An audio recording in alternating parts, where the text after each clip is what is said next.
That night, I was hanging out with 3 friends, Sarah, Nick, and Mary. We were celebrating Nick's birthday at his place, which happened to have a hot tub in the backyard.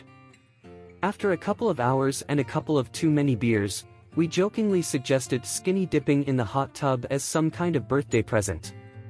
It would have probably stopped there if it wasn't for our drunkenness, so we did eventually say, "Fuck it, let's do it."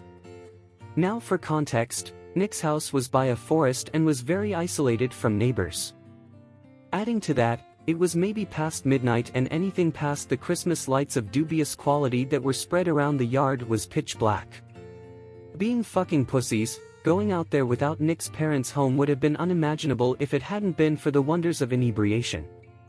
So semi-reluctantly, I followed my friends into the night with a towel on my shoulder. We reached the hot tub that was worryingly close to the edge of the woods and we started stripping. Everything was fine for the next 30 minutes or so, apart from the occasional branch cracking. We were having fun, telling stories or rambling about stupid shit, and the fear quickly faded away. That was until a deafening shriek came from the darkness of the forest, lasting for about 5 seconds. It sounded like a human voice, but it almost didn't sound like a person.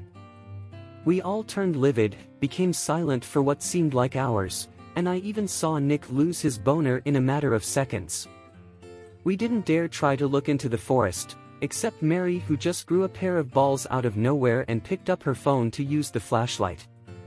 We couldn't help but follow the light as she pointed it at the forest, which seemed unaffected by it, as if the darkness was swallowing it.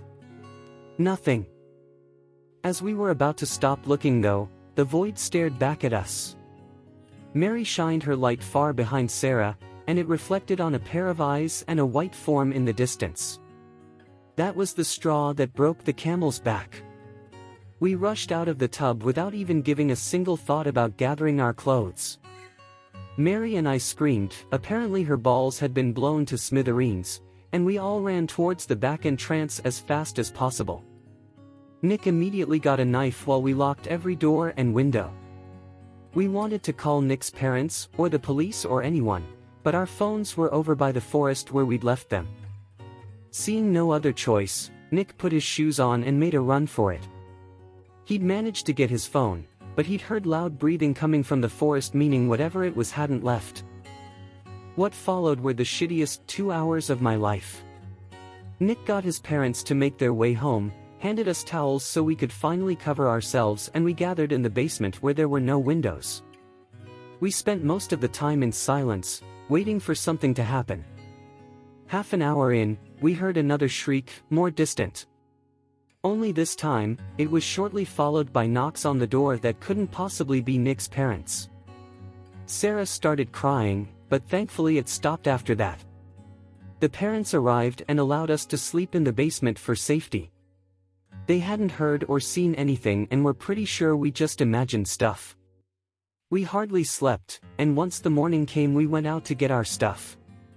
The phones, keys, and wallets were all there. The only things missing were Nick's shirt and Sarah and Mary's panties. I wasn't wearing any that night. So that left us with 2 possible scenarios: a weird pale-ass pervert spied on us in an isolated area deep in the woods, or whatever other creepy shit roams and they just decided to spook us.